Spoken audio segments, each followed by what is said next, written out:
Welcome to the Albuquerque Journal's premier high school sports show, Prep Central, with your host, James Yodice. This show is presented by Western New Mexico University.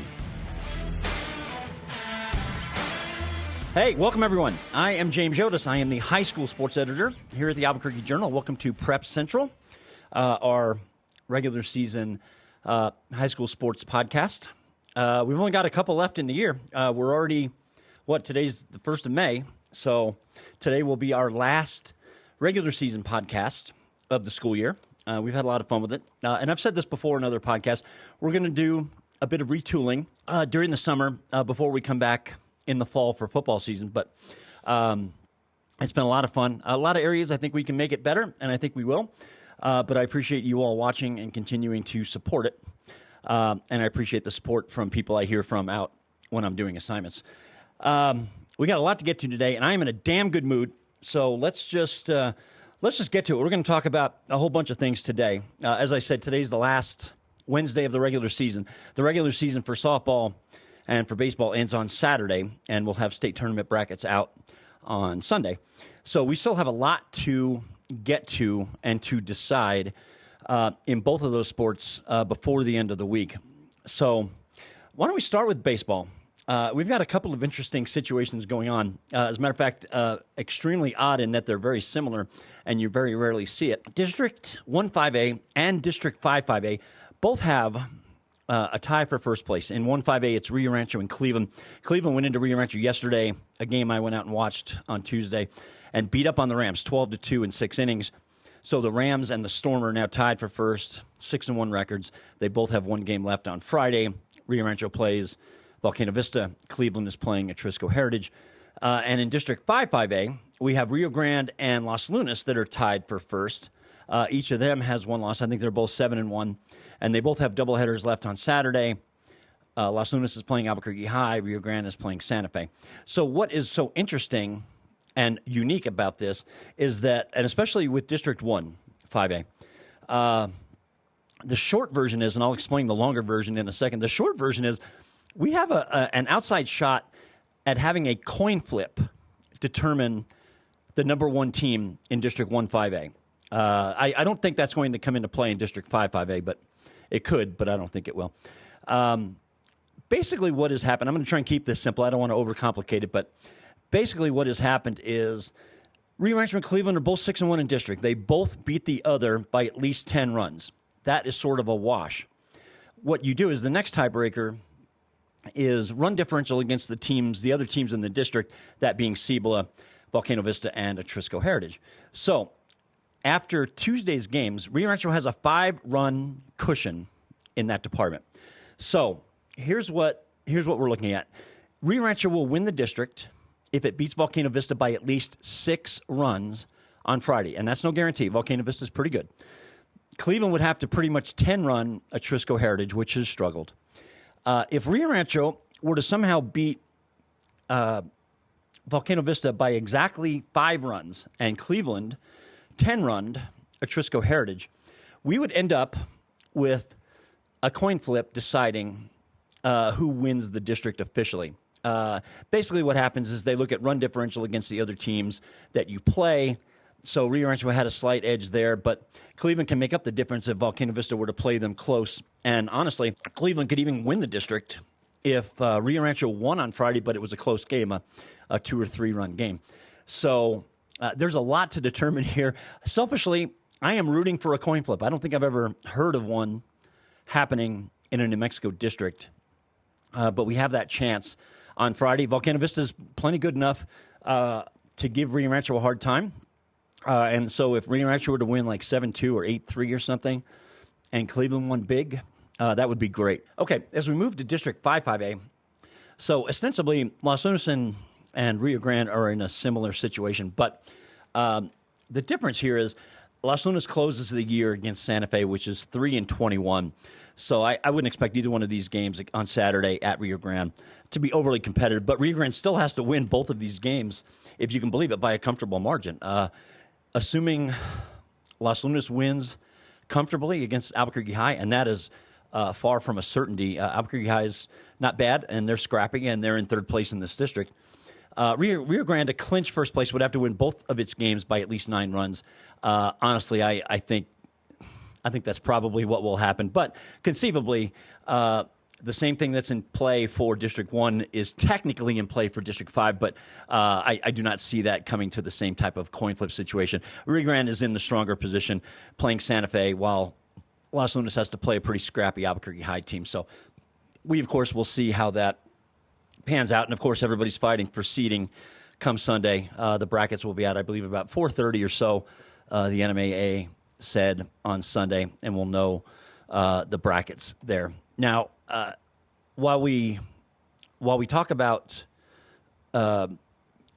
district play and how these tiebreakers come into play, teams that tie for first in a district usually end up splitting 2 games against each other. That's what happened with Rio Rancho and Cleveland. That is what happened with Los Lunas and Rio Grande too. They both beat each other by 4 runs the other day on Saturday at Rio Grande, which is why we're in the situation we're in. So, these tie breaks, to make it clear, the first tiebreaker, if 2 teams tie for first place, the first tiebreaker is records against the other team you're tied with. If you swept them, then you win the district. If you split with them, then they go to the next tiebreaker, which is the run differential against the rest of the teams. And then eventually, you get to this coin flip, which, as far as I know, has never been needed. It's possible that it has. I'm just not aware of it. So what we end up with is some really unique scenarios. We even have one in softball, too. I'll get to that a little bit later. But so we've got those 2 districts are still in play. Rio Grande has to win both its games. Rio Rancho has to win by at least 6 to clinch the district. Anything less, we could end up with a coin flip, or we can end up with Cleveland winning the district. And then we come to District 2-5A. Now, that is not actually clinched yet either for La Cueva, the state's number 1 ranked team. La Cueva is undefeated in district. They're 8-0. And El Dorado is in second place, 2 games behind. El Dorado and La Cueva play each other this week to close out the regular season. Now, basically what needs to happen, El Dorado to win the district would have to sweep La Cueva. That's extremely unlikely to happen. El Dorado is scrappy enough to maybe steal one of these 2 games, but El Dorado would have to sweep La Cueva to win District 2-5A. That's unlikely. And believe me, El Dorado's got a very nice team this year. They've been playing some good baseball. They have some really good results. They beat Sandia. They nearly beat Rio Rancho recently in a non-district game that was played between district doubleheaders. So El Dorado has been kind of going under the radar if you're talking about 5A teams. So El Dorado is scrappy enough, and it's a rivalry situation with La Cueva. So El Dorado is scrappy enough, I think, to get one of these maybe. But I don't really see them sweeping. La Cueva only has to win 1 game to clinch the district.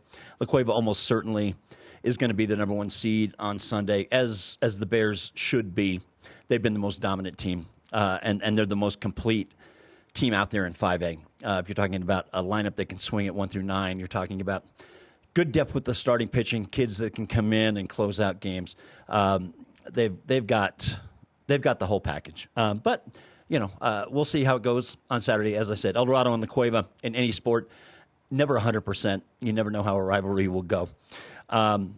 So we've got all of those set up for this week. So all 3 of the 5A districts here in the metro area, not technically finished as I sit here on Wednesday, May 1st. So that's good. It's good to have suspense going into the last week.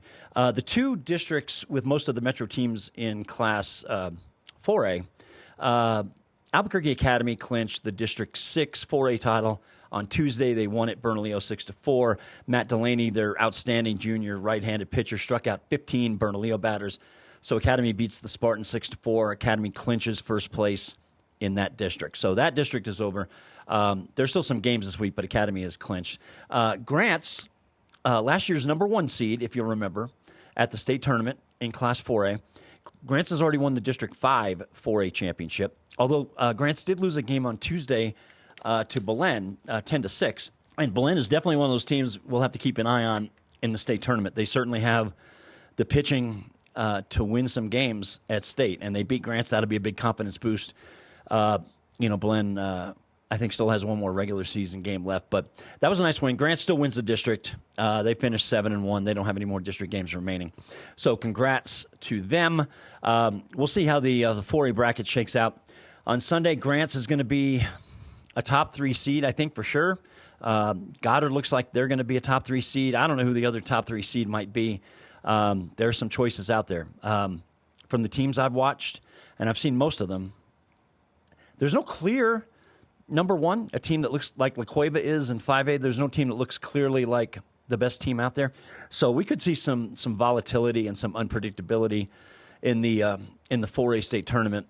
Now, the state tournaments begin for baseball a week from Friday, which is May 10th. It's best of 3 series in the first round, game on Friday, and then another game or 2 if needed on Saturday. So we'll see how all that shakes out when the brackets are released on Sunday. Education and training at Western New Mexico University is accessible from every corner of the land of enchantment, providing limitless opportunities toward success for more than a century. And now, through the New Mexico Opportunity Scholarship, tuition and fees are covered for anyone looking to start or start over. Along with free tuition, books are always included for every WNMU student, assuring your only worry is how far you can actually go. Lift off toward your future and endless potential at WNMU today. Okay, let's switch gears. Let's move on to softball. Same deal with softball. The state tournament brackets will be out this coming Sunday, May 5th, also late afternoon, 4:30, 5 o'clock or so by the NMAA. We're going to start in 5A. The 2 best teams in the metro area are La Cueva and Cibola. Both of them, since the last time we talked, and I apologize for missing last week. I was a little under the weather last week. Both of them have clinched districts within the last few days. La Cueva clinched the District 2-5A title last Friday night at Farmington. They went up and just destroyed Farmington in a doubleheader, 8-0 and 15-0. They got great pitching performances from Lily Montoya and Hannah Hunt. We've talked about La Cueva a little bit before. La Cueva's got 3 really good pitchers they can put out in the circle against anyone and have put out against anyone. So the Bears clinched the district. Of course, they will close this week against El Dorado as well. But La Cueva's firm. They've won the district. So now it just becomes a matter of playing your biggest rival and closing out the regular season. Cibola just clinched the District 1-5A championship on Tuesday. The Cougars beat Atrisco Heritage. Cibola finishes 6-2 in district play. Now, Volcano Vista could also finish at 6-2. Volcano Vista, I believe, still has to play Rio Rancho. But even if Volcano Vista were to finish 6-2, Cibola has the tie-breaking edge there based on their head-to-head run differential in the 2 games they played, which is why Cibola can rest easy no matter what Volcano Vista does against Rio Rancho. Cibola is going to be the district champion there. But Volcano Vista is one of those interesting teams. They started off super slow, and they were missing their number 1 pitcher, and they were missing their star shortstop. And they popped in during the Metro tournament. And they've been a different team, a much better team since, the end of March when we had Metros. So Volcano is one of those teams that is probably not going to get a great seed because of its record, but they're one of those teams to watch for at state. They're capable of making a little noise. I don't think they're good enough really to upset the top hierarchy. We're talking about Centennial and La Cueva, Alamogordo, not in any particular order, those 3 teams to start with. And some other really good ones as well. But watch out for Volcano Vista. That's one of those teams I would want to play in the first round because they're going to end up as a much lower seed. They could end up, 8, 9, 10, somewhere in there. And that would be a tough matchup for anyone right now. If we move into 4A, we still have some and actually, I'm sorry, I got one more thing I need to get to with 5A. My apologies.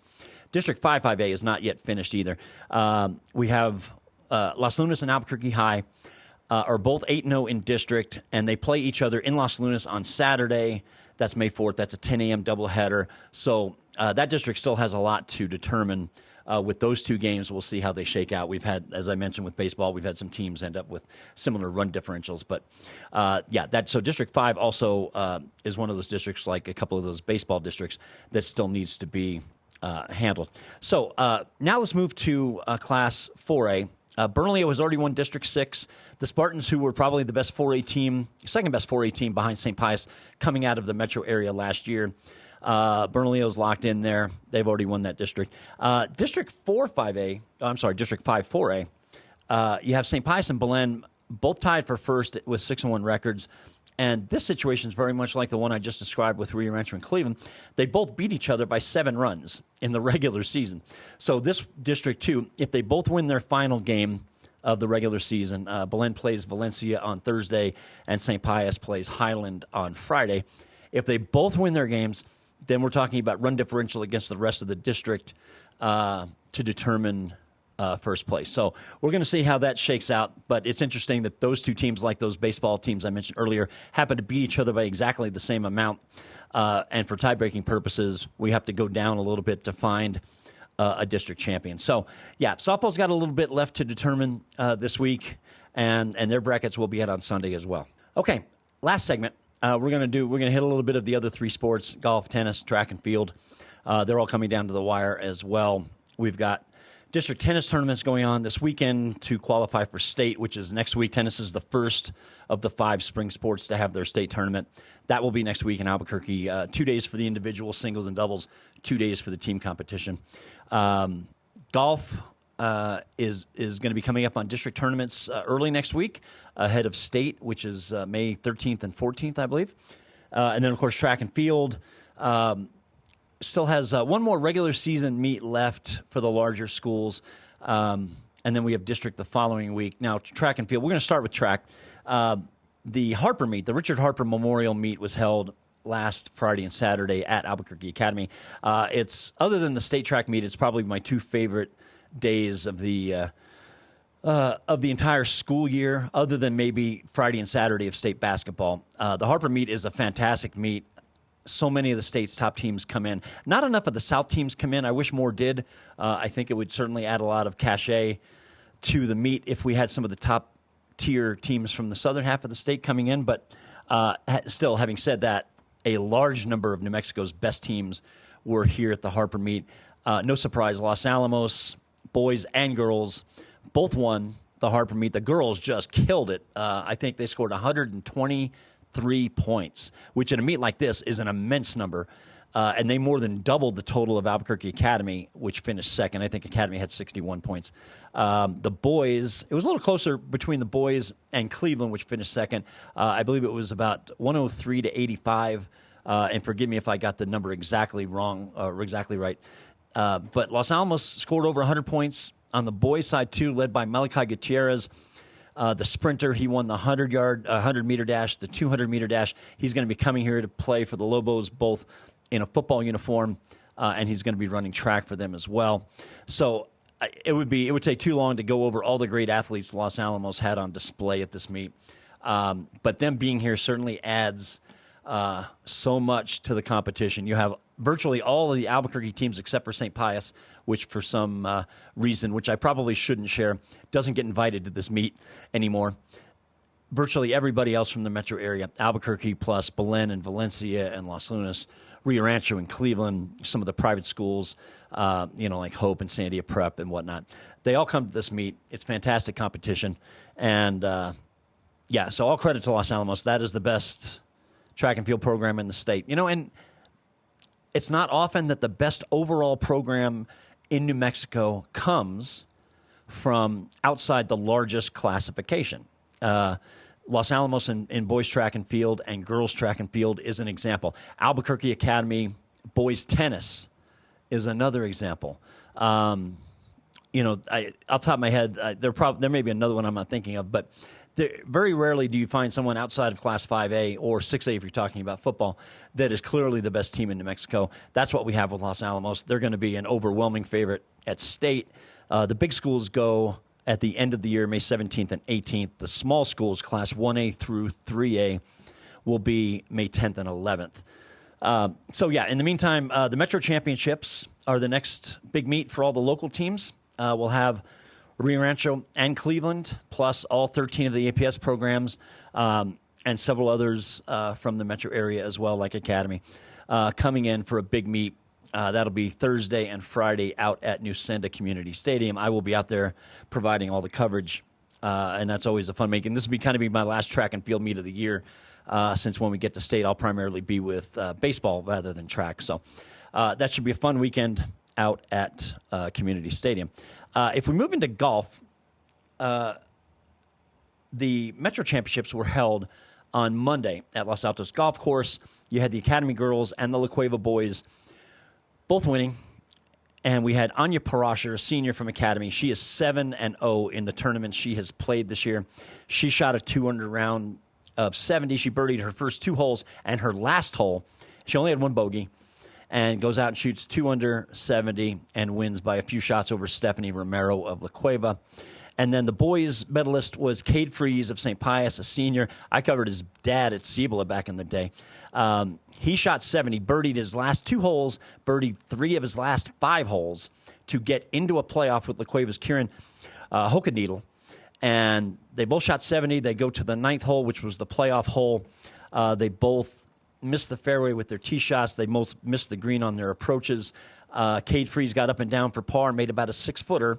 The putt ringed around the entire hole, and that clinched the tournament for him. So all credit to him. I believe he has 4 victories now on the season. And, of course, state golf coming up May 13th and 14th, week after next.